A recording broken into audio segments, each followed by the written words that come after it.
So Sky Pets is a game where you get to create your own pet, dress it up, and then have it plummet through the sky in this world that was torn apart because the stars fell from space. And the stars fell from space because nobody was looking upon them anymore because we're all inside watching TV. Our pets noticed, though. Well, they all fell because it got sad, and they were just like, ah. Our pets noticed, though, and they went out to save the world while we're still watching whatever's on TVs these days. It's a fun little arcade game for your phone where you just tilt the phone to move your pet, get coins that's through this sky, pick up the diamonds, and get the star at the end. It's a fun little casual game that you play in the 5 minutes that's between your other times. And that was kind of the goal for that ever since we first made it. And it's coming out for iOS and Android. So people keep asking me when is it going to come out, and I keep saying soon.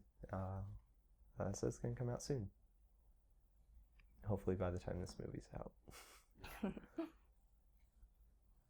All right. I think that's about it. Let me see if there's anything else. How do you successfully maintain your relationship while working on a game together? I guess that was a bad question. No, it's not a bad question. It's an interesting one because I don't know. We never really, and I never really had to try really hard to maintain a good relationship while working. It's just kind of like being in a relationship. Working together, I mean, yeah, there's like disagreements, and from other working relationships I've had, it is different, but it's not bad, when we disagree, we usually find compromises, I guess, and I don't know, just it's easy. I mean, in terms of relationships, just in general, it's been an easy relationship, and having a working relationship with that hasn't been much harder anyway, so it's just me. Yeah, I always felt working together felt really natural, and that we complemented each other's skills really well, so it's just a symbiosis between us. And I think a lot of it for us is that, I mean, we have a lot of the same interests, and we've known each other for a long time, so it's not just, a video game working relationship. It's like thinking a lot of things are cool, and because we think all these things are really cool, it's, we're able to say like, it's really awesome, odd crypto puzzle things, whatever. Can we do something with that? Or like our influences are a lot of the same, so yeah. And how did you two get started in game development? So I guess this starts out with me in a lot of ways. So I started making games when I was like 12. And throughout all of my life, video games have been a huge part of it. So it's been like, my first memory was like playing like some Mario game. I think it was Mario 3 out of Babysitters. But I wasn't actually playing it. Like, the controller was unplugged, so I felt whatever. Like, I don't know. It was a weird memory. And I find it funny that would be my first one. So I've always had like this want to make video games. So I subscribed to this magazine called GamePro magazine, and in one of the articles showed all these game tools all these tools to make games with. And I found one to make RPGs, and whenever I read that magazine, I'd always go to the back to where the RPGs were. I was like, oh, this is so cool, this is so cool. So when I saw that I could make my own, I kind of jumped on that and started making really bad stuff. Like, not bad as in like, oh, you shouldn't make those, like bad as in like, oh, those aren't very good. and then I just kept doing that and learning things like XNA and then Unity. But in that process, Shandiin and I started going out, and I guess that's kind of where you start coming into that. Yeah, I started playing a lot of video games as a kid. And I was always an artist. My mother taught me how to paint, but I never made the connection that I can make game art until I met Ryan. And I saw the games he was making, and he invited me to like make some of the art for his games, and I found out that I really liked it and that we worked really well together. Yeah, and we were already going out at that time, so yeah, I mean, it wasn't too much of a stretch for me to ask my artist girlfriend to help with video games, I guess. I was just getting into graphic design, a lot of digital media, so it was just a really natural transition that I went through with that. Yeah. All right. Let's see. What are your roles in developing Sky Pets? So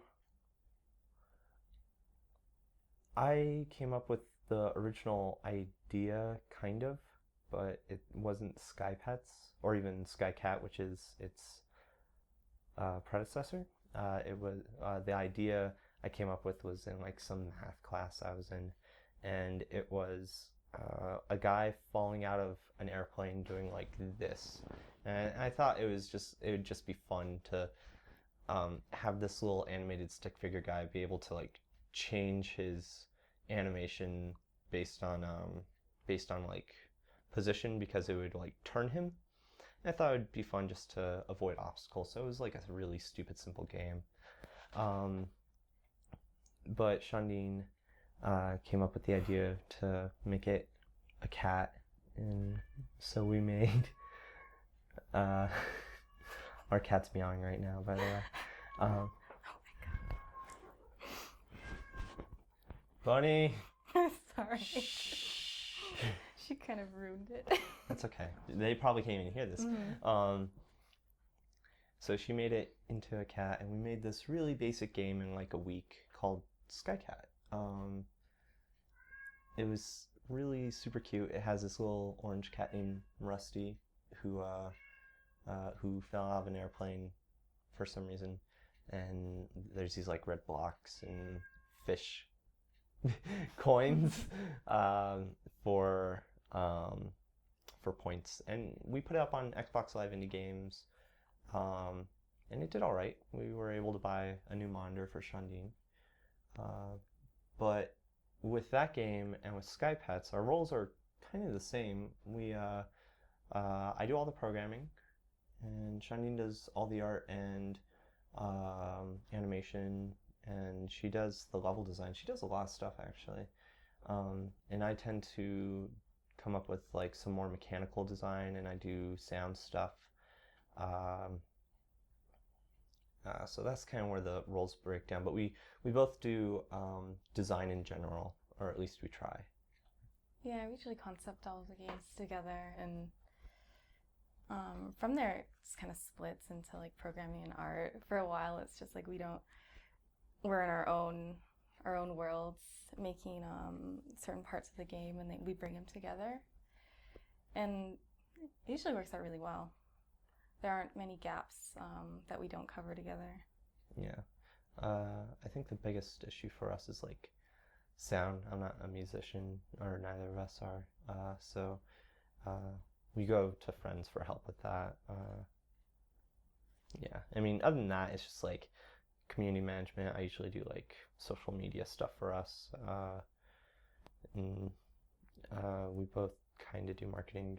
She does the website, and yeah, we kind of, since indie games is like so much of like everything, we kind of just like grab it and go. It just kind of naturally happens, I guess. Mm-hmm. Yeah. We both wear a lot of hats. Yeah. How do you stay motivated to work on the same game for years? I mean, so with Sky Pets, it was really a decision, at least upon myself, to actually finish something for once. Like, there's been so many games where I've started and haven't finished. I hate that it's taken years, honestly. But this is something that I really want to finish, and I want it to be high quality. So to not finish it just feels like I am letting a ton of people down, mostly us. I don't want it to be for not. So it was like a kind of like just do it type of mentality, even if it takes you forever. Don't stop. It's not like, oh, I'm gonna make a huge payout after this. It's more of like, oh, I set a goal and actually completed it for once, and that's it, it's the hope of completing something and the fear of failure. Yeah, it's kind of like a giant hurdle for us to get over. We started making sky pets, and we're amateurs. We didn't know a lot, and we developed a lot of our skills over the course of this game. So it's kind of like the culmination of all of our work and all of our learning. So at the end of it, it's kind of like graduating from game development school for us. Yeah, yeah, that sounds about right. Yeah. I mean, we went to college for a while, and we found out that just wasn't for us. So we never had that, like, oh, you have like something completed, like here's something to show for it. So I guess that's kind of like part of our thing now. Yeah. Yeah. Like, here's our graduation. We give you a game. All right. Is like being in a relationship and sort of having someone else working on the game with you, does that sort of help motivate you, or do you think you would like stay motivated if you were working alone, or if you're working just with a friend or something like that? So I think it's helpful, and it's also detrimental at the same time. Since we live together, and we come home and we're already working on things, we come home and we work in the game again. So there's no line drawn between where's home and where we work in our game. Like, if you're working with somebody on the outside, you have your time that you're working with them, and you go home and that's your home life. So our home life is pretty much just game development together. Yeah, and with like friends and stuff like that, maybe I could have stayed motivated, but it's also keeping them motivated as well. And I feel like we have all of our skin in the game together. Yeah. Like, our lives are pretty much based around game development now. So that's a huge motivating factor, having somebody who you live with who cares as much as you do about this thing that you're working on. I mean, you could probably find friends who would be like that too, but just I think it's been helpful for motivation at the very least. Yeah, and then sometimes we're at home and we're not making games, but then we think of something, and you can just like turn right there and tell them like awesome idea to add to the game, and it's actually really convenient. Yeah. With that though, because we don't have any other time, it's been kind of hard, just with that, like when we get home, there's that pressure, like, oh, you should be working on this game, it, like, sometimes I'll be like playing like something like Splatoon or something, I don't know, and I'm just like, am I wasting time doing this, since we work from home, and during the day I have a job, it's not like I get to do this at any other time except at nights and on weekends. So when I do take time off, there's like that guilt, which is weird.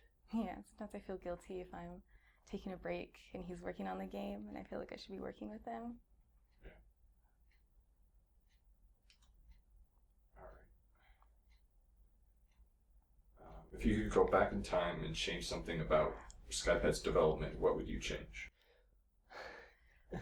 I think we want to plan the game smaller.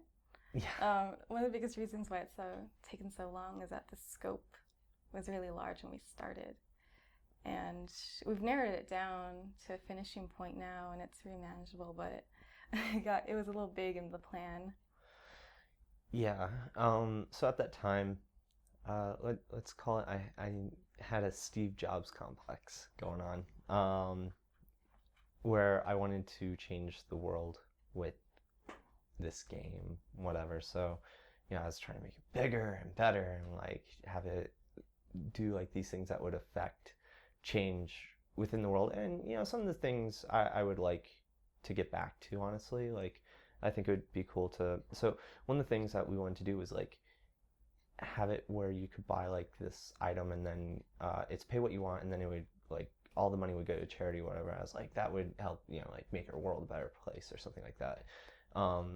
And like we had like all these other things, like there was going to be cross-platform online multiplayer. You could save your pets in the cloud, like on some servers that we would run. You would have a profile. There would be like endless mode. There would be like a ton of worlds and a ton of levels, and there was character creation, which we still have, and like so many different things. And a lot of that we actually got into the game, but it wasn't to a point that would be good in end product. And a lot of stuff would have just taken months and months and months of more time, and we were realizing we were working less on the game and more on these like fringe things instead of like that core gameplay loop. So why even have those things if the main game isn't fun? So just started killing those out. So if I went back to 2012, I would slap me and say, it doesn't have to be that big. It just has to be fun. What plans do you have after Sky Pets is finished? Do you want to go, or? I guess we decided that we don't really want to work on mobile games anymore, and we want to expand into like doing things for consoles and getting into a game with more narrative, more storytelling. Yeah. Life after Sky Pets sounds weird. Honestly. I know. Like it's just been so long, it's but been kind of our life. yeah. But after Sky Pets, yeah, finding like doing something that I feel would have a stronger audience, like in terms of like people who would really appreciate it. Not go for such a wide net type of deal, but like something that people like. It doesn't have to be completely niche, but like like a bit more targeted to where these people would really like love the game. Like they'd be affected by it. It'd be like actual fans or whatever. Maybe there's some actual fans with Sky Pets, but Yeah. something that's a bit cooler and not on mobile. Mobile's kind of cool, but you're competing against so many others that you just get lost within the white noise.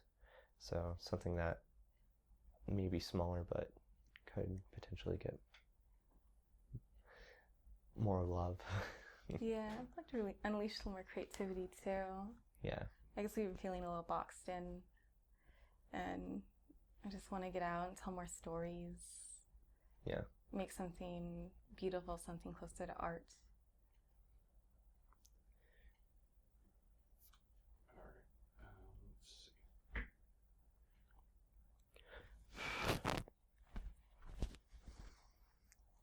It's hot. Do you enjoy marketing your game and talking to fans? I do, yes. So we've had booths before at like different events, and I like to show off the game and talk to random people, and it's a lot of fun. It's just kind of hard to do it for a mobile game, honestly. That is a little bit more casual. Some people will like it, but it's not like they're like huge fans. Like how there's huge fans for like Star Wars. I don't think I've ever met somebody who's like a ginormous fan for Sky Pets, and that's okay. But I hope once it's released, maybe some people will like it and say, hey, I had a lot of fun with your game. I want to see some Sky Pets fan art. Yeah, I want to see some Sky Pets fan art too. I'm excited to see what people make with the pet creator. But whenever we do talk to people, it's a lot of fun because we get to show off what we're doing, and just seeing them like actually play the game is always interesting because not everybody like starts the game the same way. Like I always do the same pitch, like it's really easy. You get to create your own pet, dress it up, and then have it plummet through the sky. All you have to do is tap to get started. It pops the balloon, the pet starts falling, and then you just tilt to move.